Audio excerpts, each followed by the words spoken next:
Right? Every year I do something like this in calculus class, so let's see what's going on. So I've got a limit, I can try plugging in 9. If I do that, I've got some division by 0.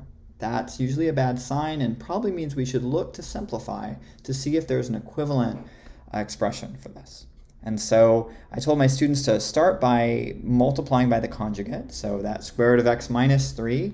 We've seen lots of examples. If we multiply by square root of x plus 3, then that's going to simplify. The denominator becomes x minus 9, and we can combine these fractions, and once we simplify, we get this nice limit here, the limit of square root of x minus 3 all over x minus 9.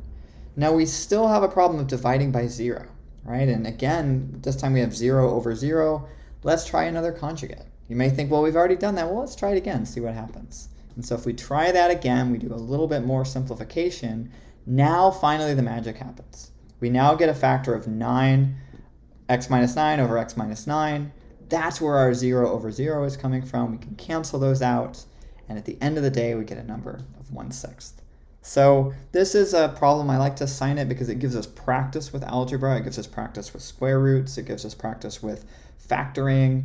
It gives us practice with adding fractions.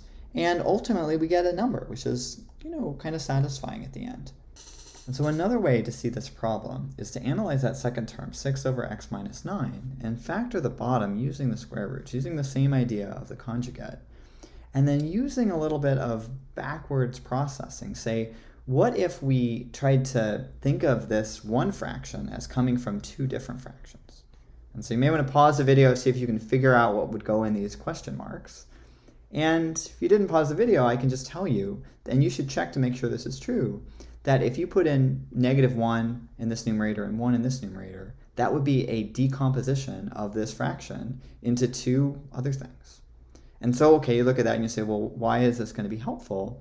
Well, I'm going to take this expression in red, and I'm going to use it in our original problem. I'm going to take this thing, the 6 over x minus 9. We now know what that is using these more complicated fractions. And now when I do that, I see that the 1 over square root of x minus 3 cancels exactly with the 1 over square root of x minus 3 in here, and we're left exactly with this. So it's really the same algebra, really the same steps that go into everything, but it's a different way of seeing things. And it's kind of a way of seeing that this 6 over x minus 9 contains this as part of it. And once we subtract the two, that part, which is contributing to our badness, the division by 0, that's going to go away. So there's probably a dozen other ways to think about this. I'd love to hear any ideas you have, and maybe I'll make some future videos about it. Thanks.